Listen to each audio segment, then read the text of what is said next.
Check those two users. Let's go. Join right. Are we comfortable? Well, you good? See the live screen. Oh, there it is. Okay. Whenever you're ready, then, Dan. Yeah. Can you hear me okay? All right. Good evening. I'd like to call the regular board meeting to order for March. Meeting called at 6 o'clock. We have a oath of office. Julie Morales. Is that correct? She's going to do the administration of the oath of office to reappoint board member Cindy Sutton.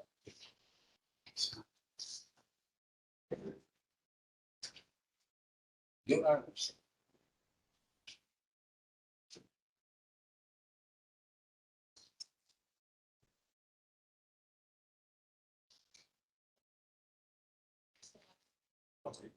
Oh. Yeah.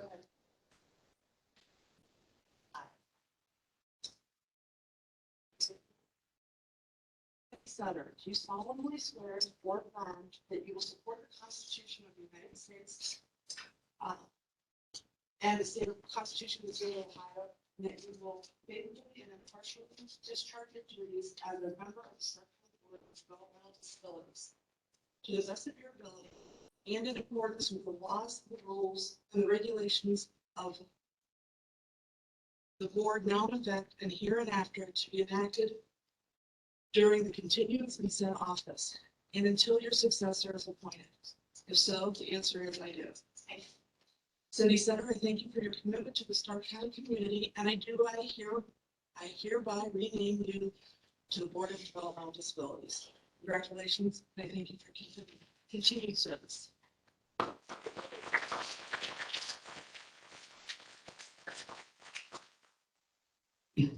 Congratulations, Cindy.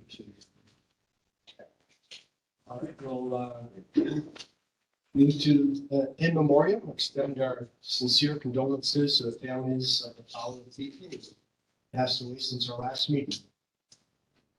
Those we have served: Sydney Josephine Whitman. Sydney, age 4, passed away Wednesday, February 9th. Sydney received services from early intervention and SSA departments. Brianna Lynn Dice. Brianna, age 17, passed away Thursday, February 10th. Brianna was a student at the Stallman Southgate School and received services from the SSA department. Warren Lee Bennett Jr.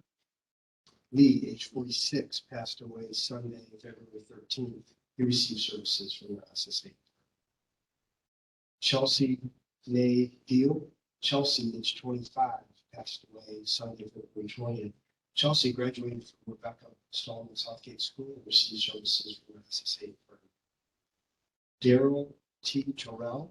Daryl, age 58, passed away Wednesday, February 23rd. Daryl previously attended the Westside Workshop program and received services from the SSA. And Mary Louise Lulu Aaron. Lulu, age 66, passed away Saturday, March 5th. Lulu previously worked at the Southgate, Cohen Joliet, and Whipplendale Workshop programs and also received services from the SSA. Let's take a moment of silence to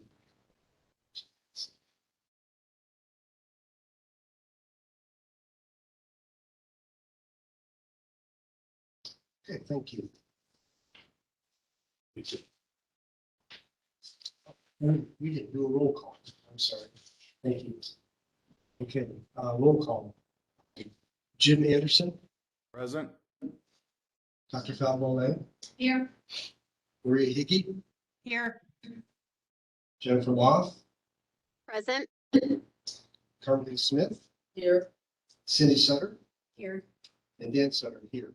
Okay, I think roll call. Apologize for that. Did in memoriam. We're now moving down to next area. I now need a motion to approve the minutes from a regular board meeting held February 15th. Piggy moves. Second, Captain Lane seconds. any additions, revisions, or corrections? With none, all in favor of approval of board meeting minutes, say aye. Aye. Opposed, say nay. Any abstentions? With none, the minutes are approved. Now we have recognition of retirees. Connie will provide some comments. Good evening, Board. This evening, I'm very pleased to announce that we will be recognizing 2 employees who are retiring during the month of March. They have combined service of over 62 years, so I think that's quite noteworthy. Rebecca Holhaus will be introducing our retirees. They both work at Southgate, so I would invite Rebecca forward and also ask our retirees to come forward as well to receive their gift.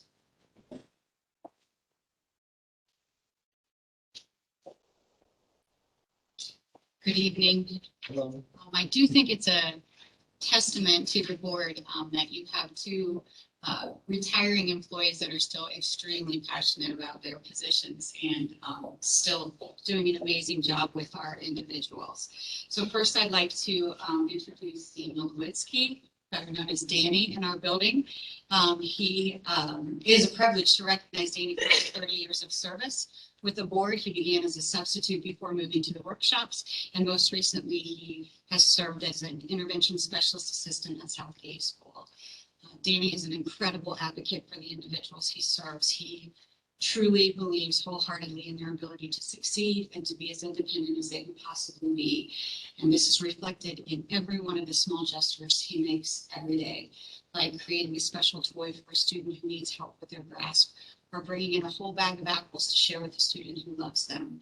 Every day, Danny brings the best of himself, and so many of our individuals have benefited from his dedication to his job. I wish Danny well in the next chapter of his life.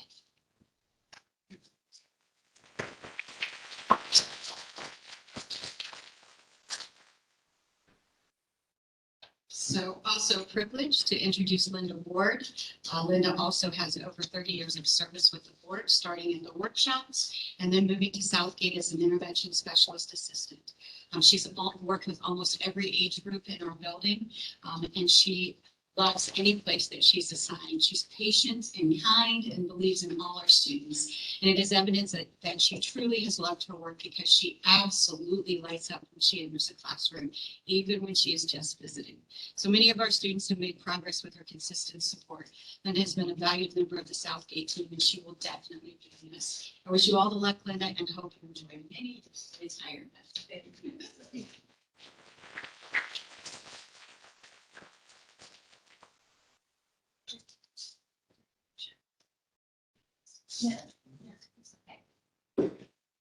What, Want your family to come on? Yeah, come on up. yeah.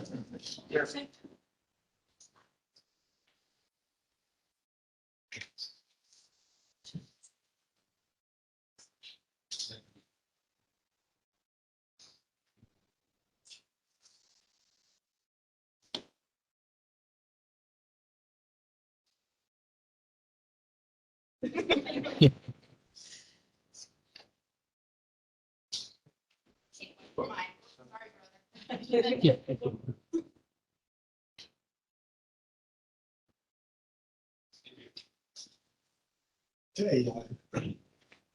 Danny and Linda, thank you for your service, and on behalf of the board, we wish you a happy and healthy time in your retirement. Thank you very much. Okay, now we'll go on to what might be termed as the main event here. We always look forward to March. March is National Developmental Disabilities Awareness Month. We recognize and honor our ambassadors for this important month, and Lisa will do the honors for the disability awareness presentation. See you, Martin. A little out of breath running around the room. Good evening, everyone. It is a pleasure to be here always. I love March, and I bring you lots of great stories and things to talk about tonight. The thing that I'm most excited about this year is to really help kick off our campaign, our Help for Good messaging that we have been talking about since late last year. And so you will see it sprinkled throughout everything we are doing tonight.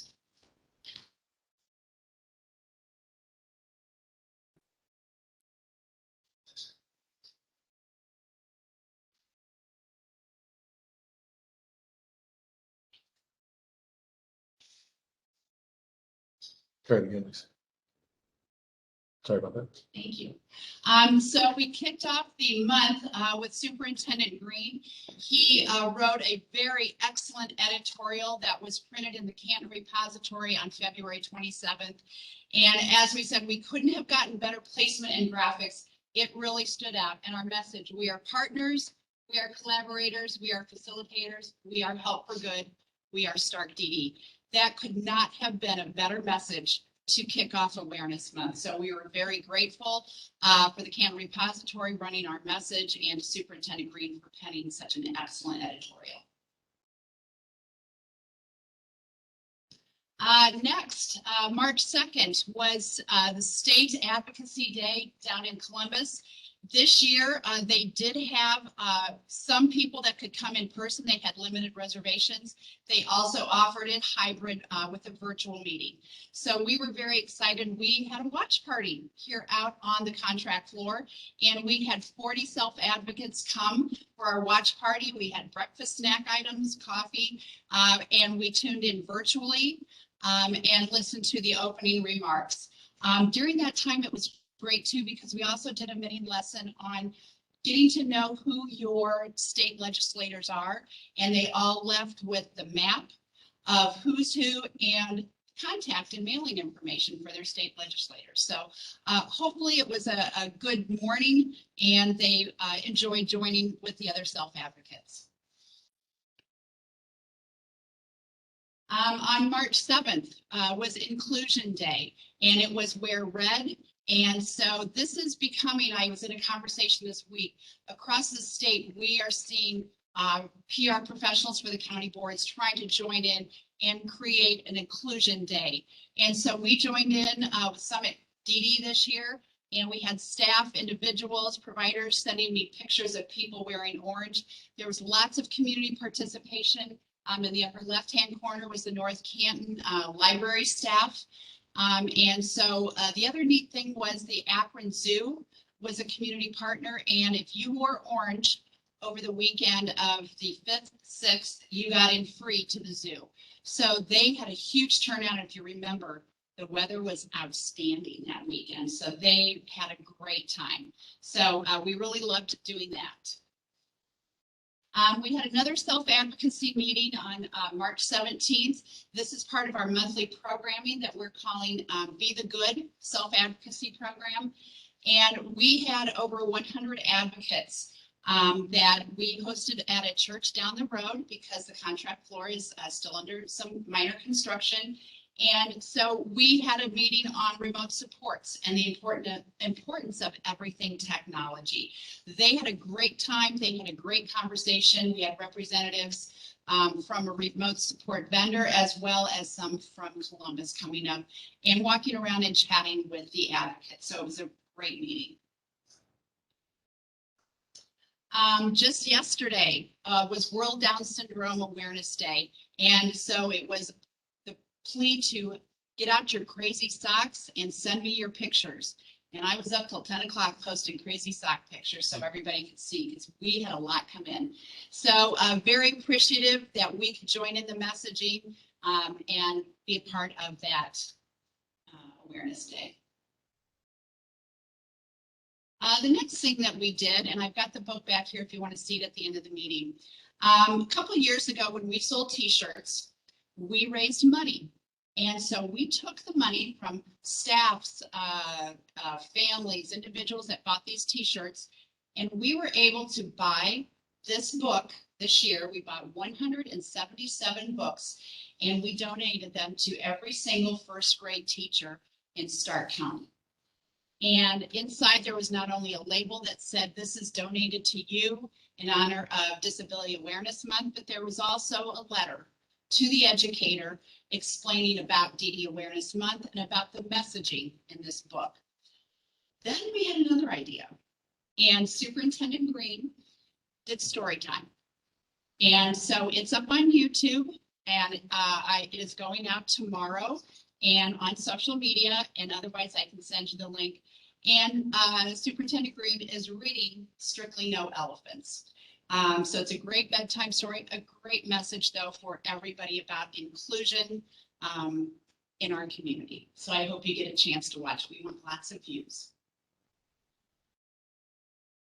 Still to come up next Wednesday on the 30th, we're back playing basketball.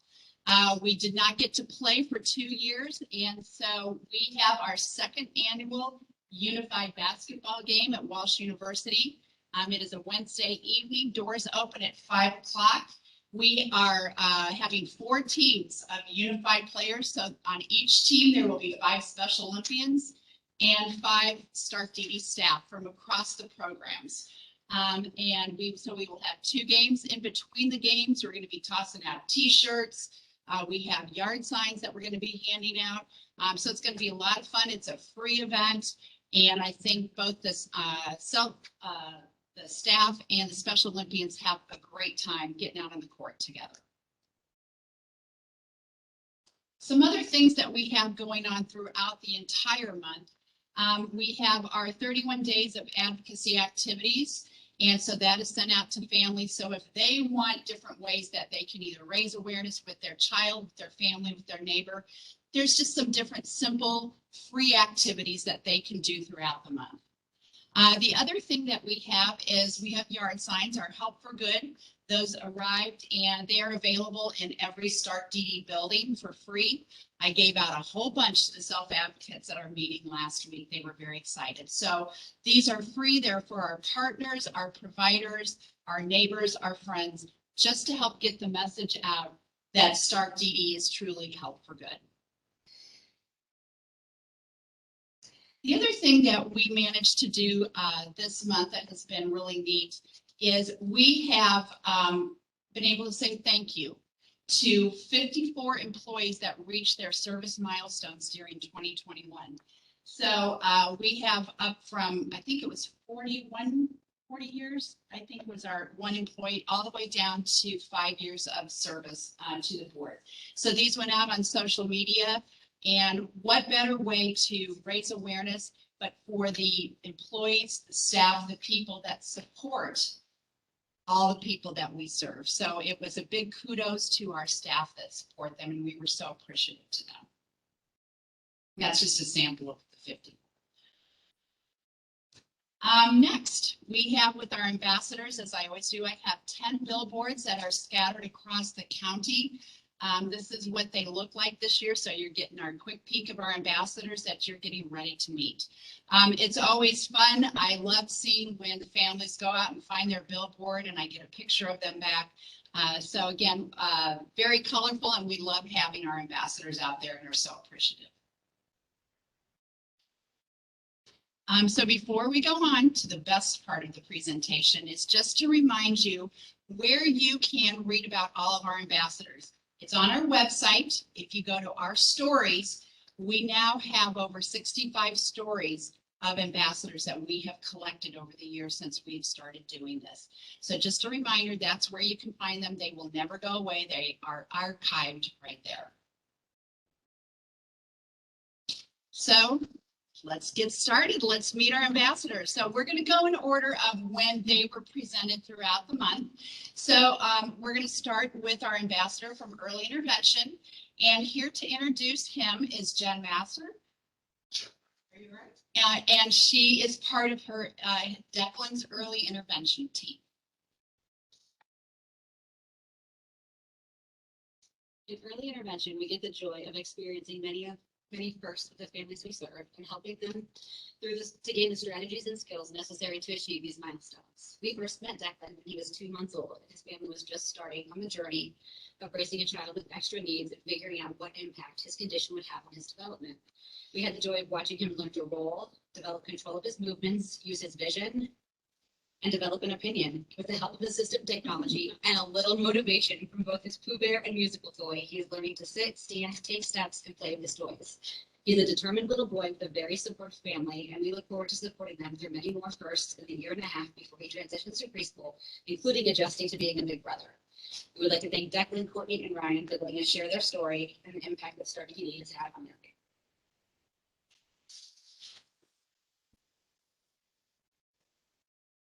Thank you, Jen, very much. They were going to try and join, but honestly, it was going to be hit or miss because of bedtime. So that might have come into play at this time of night. So again, thank you, Jen, and thank you to Declan and his family for sharing his story. Next, I'd like to introduce Hudson. He is one of our little preschoolers, and I know his family's on. I believe Hudson's on too. And here to introduce him is Tammy Maney, Director of our preschool programs. I had the privilege of giving Hudson and his family a tour of the preschool last spring when they were just looking into where to send him this year. And he was into everything. And I thought, oh my gosh, the classroom he goes into, that staff is going to be as thin as can be this year because they're going to be burning calories running after him. And it turns out I wasn't wrong. He is very busy. However, this busyness all lends to him being very curious and very interested in everything that's going on in his room and with those around him. And he attends at circle time. He does the motions. He sings the songs. He follows the stories. He makes eye contact and engages, and he knows what's going on around him. It is so exciting to watch him. And this year, it has been so fun to watch his language. It is just blossoming like crazy right now. He has definitely learned to say, I want, and that he points to what he wants, and that I want is very clear, and he's very definite about what he wants. I think in preschool, we would describe Hudson as very curious. He does want to learn. He's always happy. He's very easygoing, fun-loving, and very determined. And if you read the story that his parents wrote, you see several of those things repeated. There is a theme. Hudson is very fortunate. He has a very wonderful, supportive family. And I'm very proud. They are, I guess now. Okay, perfect. I am very proud and happy to introduce his family, Mom Cassidy, Dad Corey, Brother Braxton, who's also one of our preschoolers, and Hudson Jones. Don't forget to unmute your mics, Corey and Cassidy. Hello. Well, Tammy, thank you for the word. We're so excited about having the opportunity to be the ambassador for that 1 week, or to help with the month of March. It was a lot of fun. Got to go around looking at a billboard, took good pictures, and called him Mr. Ambassador for 10 days or whatever it is. It was kind of hard to talk to because he was kind of got big headed with it, but we can't thank you guys enough. Braxton, can you say hi? Hi. Mom, can you say hi? Hi, thank you for all of your support and everything that you guys have really helped through our growth of children. It's been awesome to watch them in this program. I little buddy cutie. Yes. Mama. So thank you. You can hear his language is exploding, saying hi to Ma. He sees his mom on the screen. So it's been a really cool journey for us, and we can't wait for the road ahead of us. So thank you guys. Hey, Ma. Thank you both very much. Bye, Hudson. Thanks. Thanks, Braxton. Say bye. Bye. Thank you.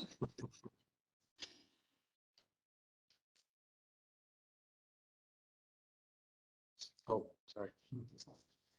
Hi again, Liz. Okay, next we're going to introduce Taya. She is a student at Rebecca Stallman Southgate School, and here to tell her story is Principal Rebecca Holdhouse.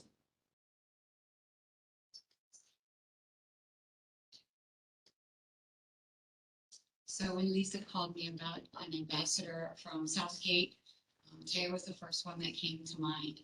Growth from this point up to this point at Southgate has been amazing, and I can say she truly exemplifies the mission of the Lord. She's worked hard, and her hard work certainly shows every day, making wonderful improvements.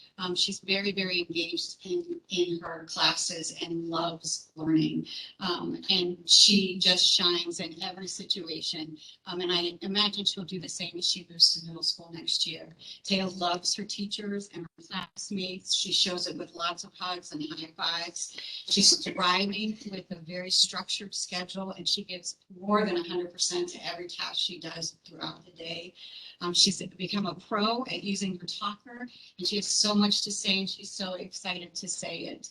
Taya also loves music and dancing, and she loves good food. Her family packs her the most amazing meal for lunch every day, and she enjoys every single solitary bite of it. I love being Taya's principal and watching her grow. She certainly makes me smile every single day. Is her family on? I don't think so. Okay. Well, her family's been tremendously supportive of our work and Taya's work, and we're super proud of her. I'm so excited that she's on billboards out there. Thank you very much. Next, we have an ambassador. Their family could not join because, first of all, Nehemiah had hip surgery just last week and just got out of the hospital today. And it's Dad's 50th birthday. So I gave him a pass for tonight. So I wanted to introduce Nehemiah to you. Nehemiah is 14, attends Crenshaw Middle School in the Canton City School District. Nehemiah actually had an early start with Stark DD. From about 6 months of age until his 3rd birthday, he received early intervention services. When he turned 3 years old, then he went on to Eastgate and became a student in our preschool, where he received educational and related services for 2 years. Nehemiah, during preschool, was known as Mr. Personality, always the first to reach out to speak to anyone new who came into the classroom. His social skills were one thing that did not need improving on. Nehemiah always had definite preferences even back then, and he still, at that point at 3, said he wanted to be a policeman when he grew up. So in 2021, we caught up with Nehemiah and his family. One of our SSAs, Courtney Downey, received an email from a coworker saying that they had a porch wheelchair lift that had been donated. So Courtney reached out to Canton City Schools physical therapist Donna Brown and collaborated with Nehemiah's family to receive the donated lift. They also realized that to do the lift, that there was going to need to be some new concrete and electric installed. So Courtney Downey reached out to, and it was going to have to be paid for, it's not free. So Courtney reached out to Hammer and Nails, and volunteers installed that for Nehemiah's family. A local agency delivered the lift for free. And then in further discussion between Courtney and Canton City Schools, they realized Nehemiah was not still involved with Stark DD services. And so our SSA department assisted them with going through the intake process. So we are again connected with Nehemiah. This is just another great example of our mission of how Stark DD reaches out to the resources, the connections we have to help connect families to the resources and support that they need. But Nehemiah's story gets even better. Remember that dream about being a policeman? Well, SSA Jeremy Mayer learned about Nehemiah's dream and used his personal connection with Tim Wires, Chief Probation Officer with the Stark County Family Court, to help Nehemiah meet a U.S. Marshal and tour the Marshal's vehicle back in September. He was blown away. I was there taking pictures, and this U.S. Marshal came blasting into the parking lot in his vehicle with all the lights flashing, and Nehemiah was all decked out in his police stuff, and he was just so excited.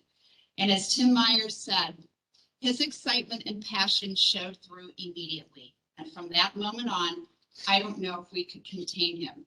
You could see the dream come through, and I could tell we were doing a good thing that day.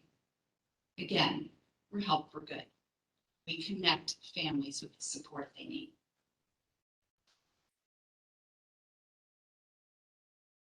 And our 5th ambassador, Alyssa Miles. And I know, Beth, are you on? You'll need to unmute your microphone.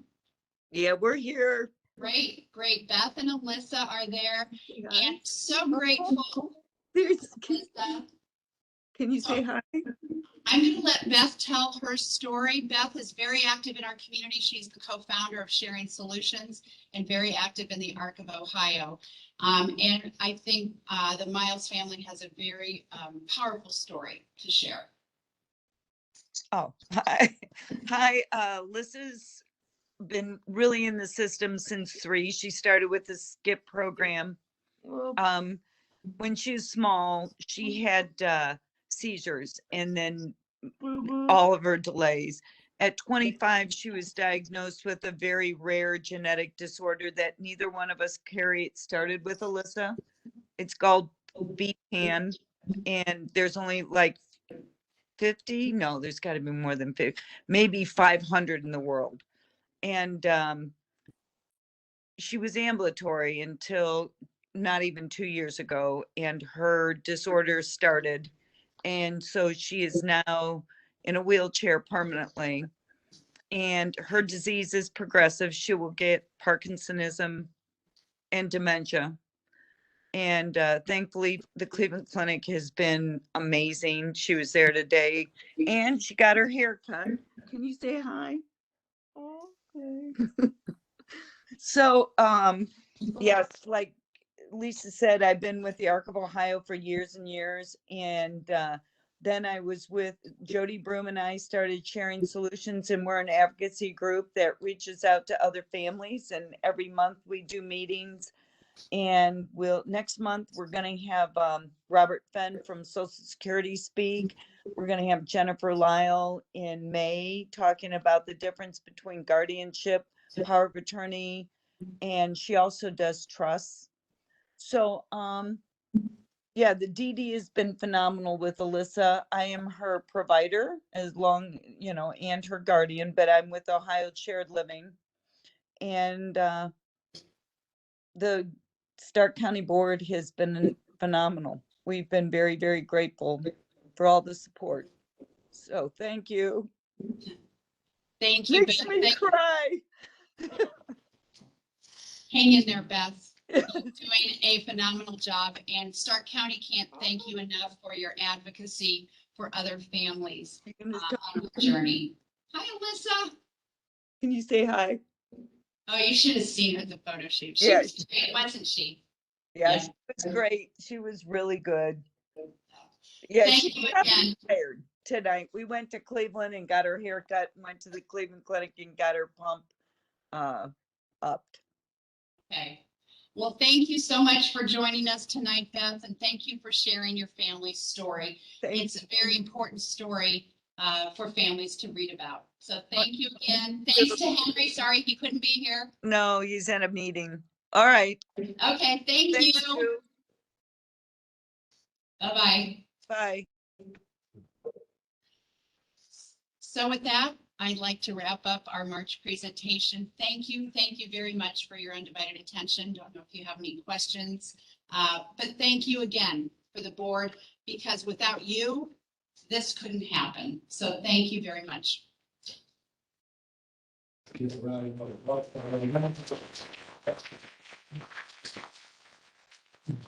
you, Lisa.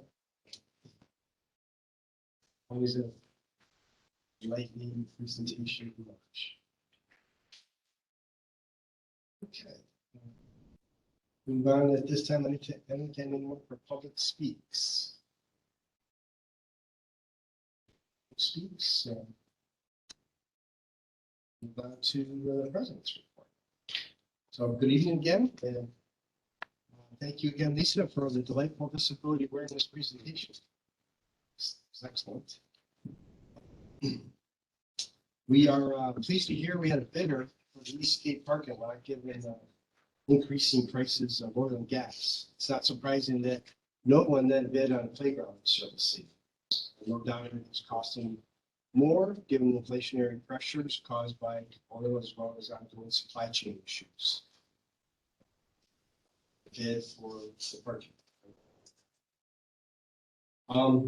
Another note, it's good, and again, it's good to see our online presence for March Disability Awareness Month, and appreciated the presentation today, highlighting positive images of people with disabilities and their families. It's really excellent to see. As another reminder to us, next month we'll have an abbreviated board meeting and then have a board in-service training thereafter. Bill and his team will work to have the board in service complete by December 2nd. And as discussed during the organizational meeting in January, we had two are in service in person, and two will be conducted in Relias, that's the board's electronic learning management system, for a total of 4 hours, which is statutory requirement. That concludes the president's report. We will move to the superintendent's report. Sure, we'll discuss our accreditation results.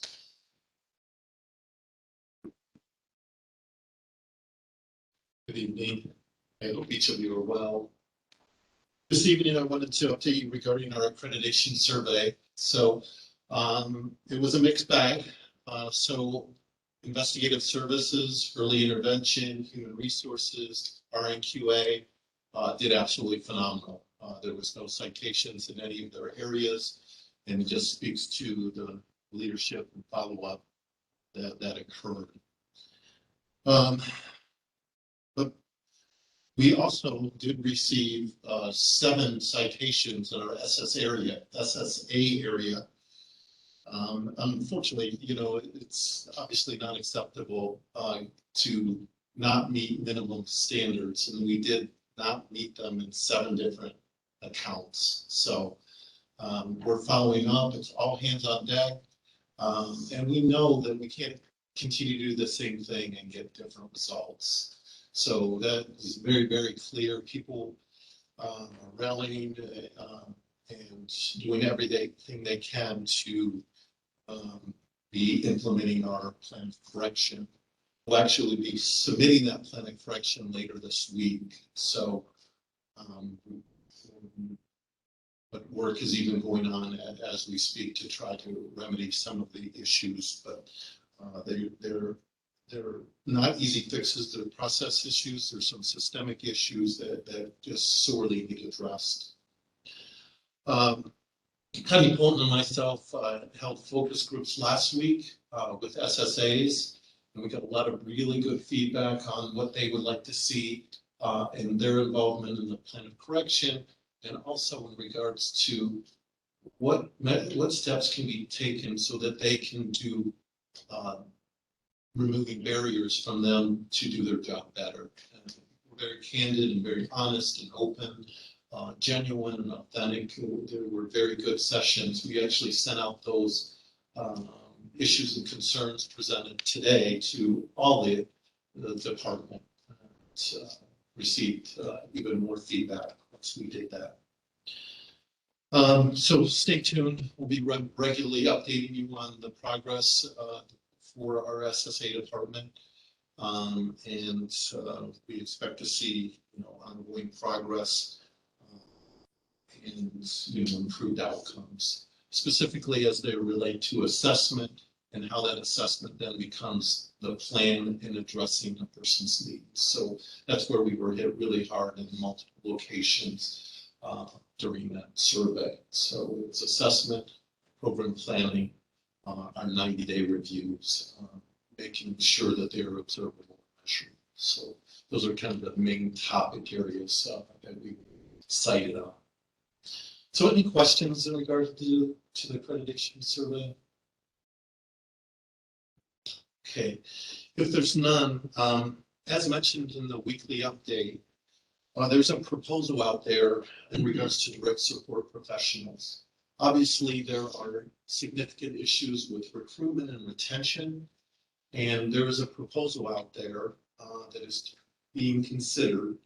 And that proposal is that there will be quarterly supplemental Medicaid payments made to the provider community based on their billing.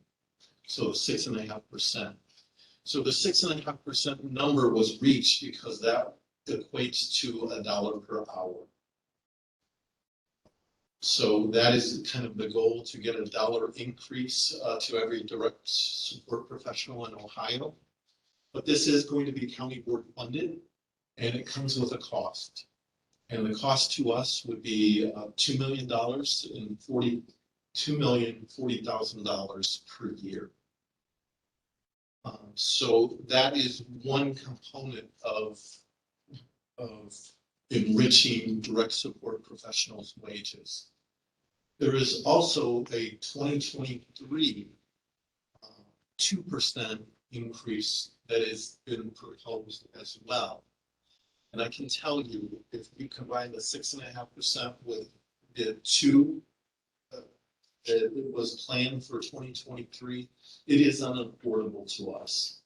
And that is what's important, obviously, to the board, that if you looked at our next levy cycle, which is a 5-year levy cycle, if we approve the 6.5% and the 2%, we would be $5 million in the red come 2028. If you just take the 6.5% quarterly payment proposal, that costs just over $2 million a year, that puts us in 2028, $200,000 in the red. And that's doable. I mean, we can find over a 5-year span, $200,000. So this is really outside the board's purview. It is all tied to Medicaid, but there has to be county board buy-in.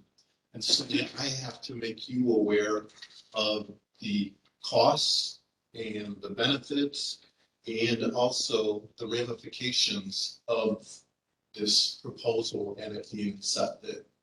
So this proposal has to be accepted by all 88 county boards. So it could receive more revisions. It could receive more adjustments. And time will tell. There will be a meeting in April that will really determine what this looks like. And so I just wanted to make sure that you are all aware, that you know the issue, you know this cost, you know what it will do to our fund balance and our cost projection over a 5-year period. So all with the right intention is to get to address this workforce crisis that exists in Ohio, really across the nation, and making sure that direct support professionals are paid more and that they don't fall any farther behind. So that's what I wanted to bring to you today. And I do know there is broad consensus across the state with other county board superintendents that something must be done. And so I think there's broad commitment to doing something, though it may look different than the 6.5%, or it may look exactly the same. So I just need you to be aware. I need you to be conscious of what it does to our costs going forward, and that it's not planned, so it's not budgeted. But working with Lee Page, our CFO, she was able to cost it out and say what is possible and what is not possible. So the 6.5% quarterly payment is doable. It's not doable if we do the 2% increase come 2023. So hopefully, you know, that will be my feedback when we talk of this during the April meeting. I'll be saying that, hey, this is doable for us. This is not doable, given the costs in our levy cycles, because we wouldn't be able to make it through a 5-year levy span. Any questions? There's a kind of a lot of information, a lot of numbers, but it really hopefully complements the weekly update and just provides hopefully some more form and shape around the proposal that's in place. You're saying next meeting is in April? It is. Will there be a decision? There likely will be a decision when we're done. I'll be, as soon as I know, I'll make sure you all know. I do expect something to happen. And I think it would start in July.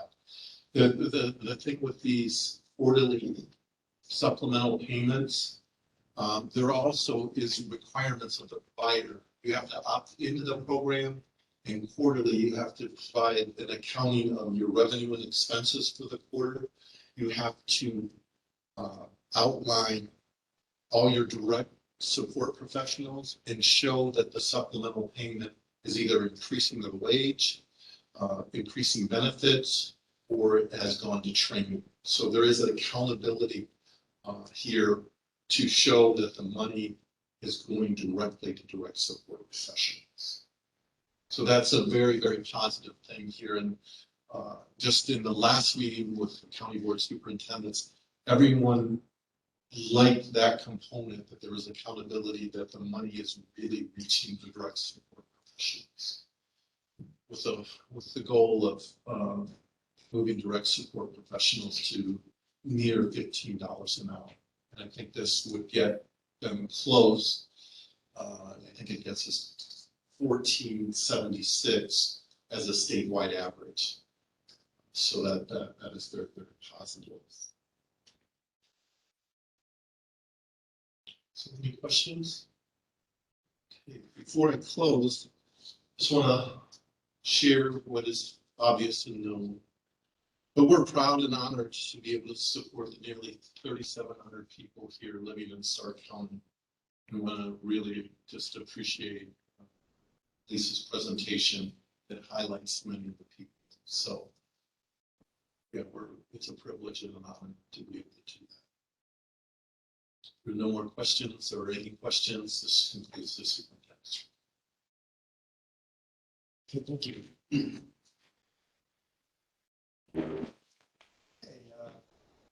Our committee and department reports are in our packets. Are there any additions or deletions that need to be made at this time? With none, but we do not have any old business or new business this evening. So at this time, we'll have a review of policy slated for first reading and county present policies. Good evening again. Policy 2.05, public records request, was revised. The policy now includes language verbatim from the administrative code, and some outdated language was removed from this policy.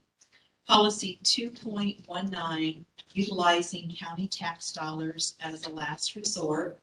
There were 2 revisions made to this policy. We did replace the word individual with the word person.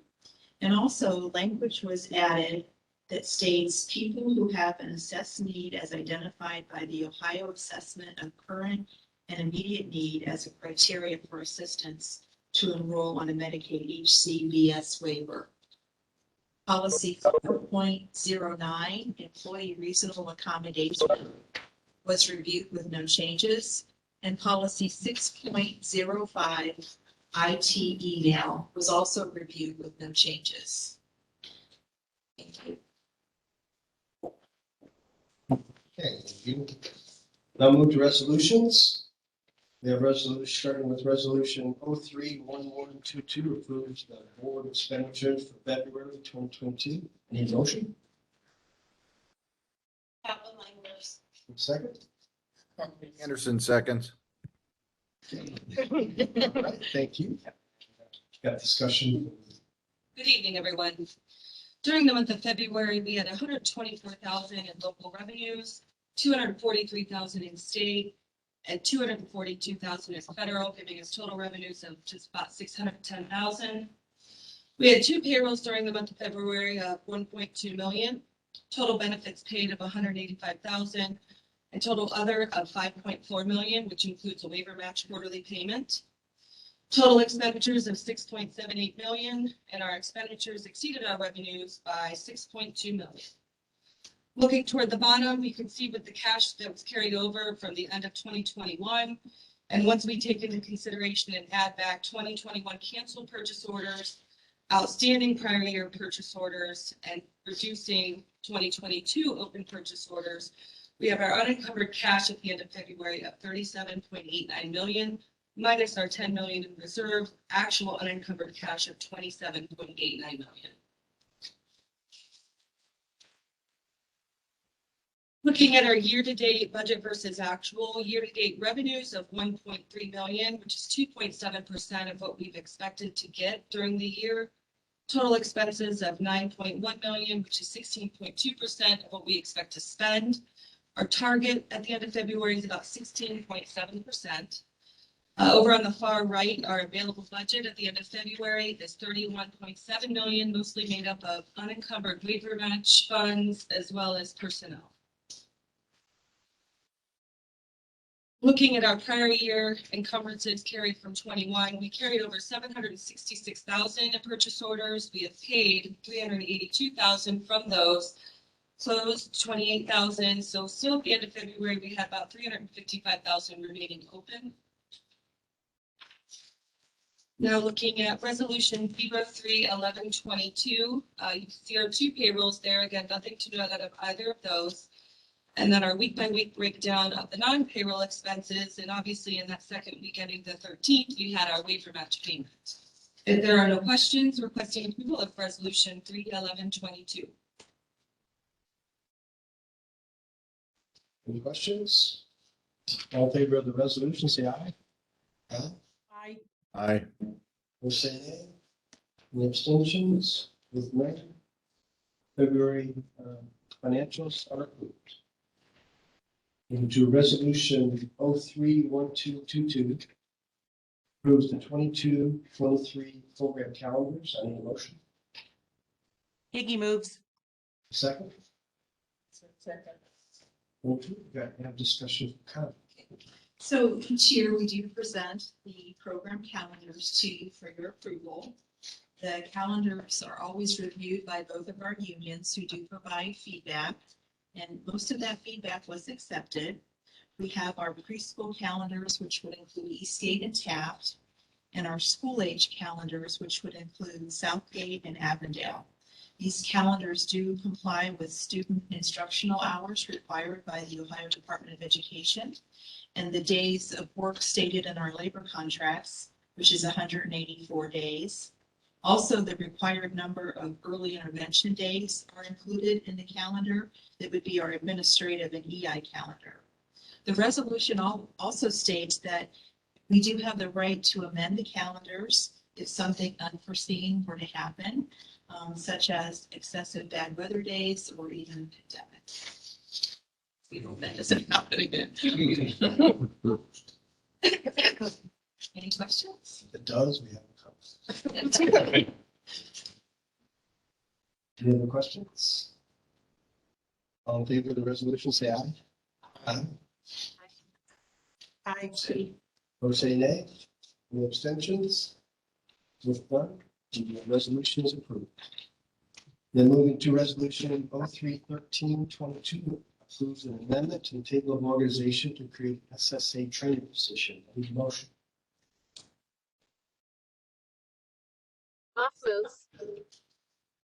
Yeah, motion and second there. So, thank you. We have a discussion from Kat. So this resolution is requesting the new position of an SSA trainer. The trainer would be responsible for designing and conducting training programs that address the core competencies of the SSA position. The trainer will also develop a standardized SSA orientation program and also provide current staff with training on all applicable DODD rules, changes and practices. And the trainer will also be overseeing our soon-to-be implemented mentoring program. Questions? Further questions or discussion? All in favor of the resolution, say aye. Aye. Aye. Opposed, say nay. No abstentions or any abstentions? With none, the resolution is approved. Now we have resolution 03-1422 approves the agency to go out to bid for the purchase of a bus. I need a motion. A second. Higgy seconds. Thank you. Have discussion. Thank you. So resolution 3-1422 is to go out to bid for a 2023 yellow school bus at an amount not to exceed $125,000.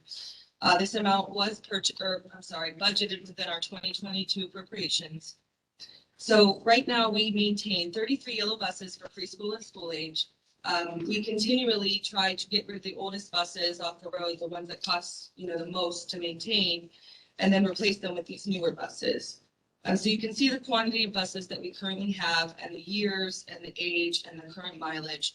So what we would do is we would bid for one new bus and retire to trade for 3 of our current fleet. If there are no questions, requesting approval of resolution 31422. If we retire the three, do they give you, do they take them back? Sell them or do They usually, yeah, they do? Trade. We usually sell them. Yeah, other school districts actually pick them up. So is the 125 taking that into account? What does it use? the 125 is what we budgeted. The last time we purchased a bus, it was around 101,000. So we would imagine that it would probably be around that, maybe a little bit higher, just, with the last couple of years, but that's the thing. The buses usually go very, very inexpensively, between 2,000 and 6,000. Yeah.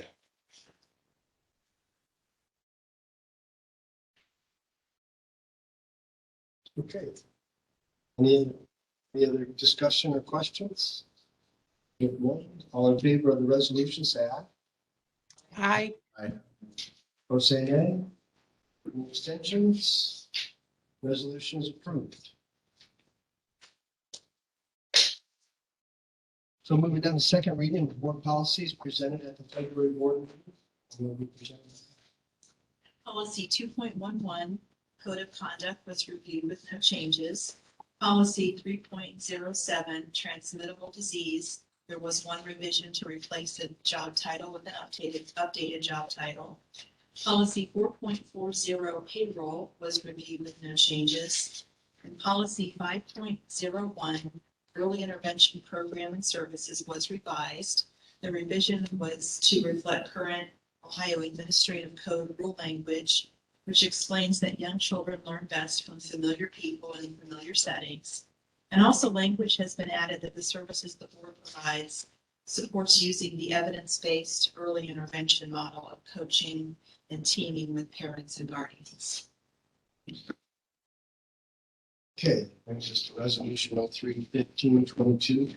Approval for board policies presented for second reading. Need a motion? And second? Thank you. Any further discussion, questions on the policies? With none, all in favor of the resolution, say aye. Aye. Aye. Opposed, say nay.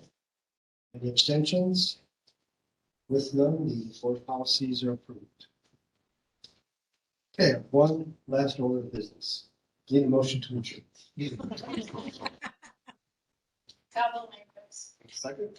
All in favor, say aye. Aye. Opposed, say nay. No abstentions. We are adjourned at 6:57.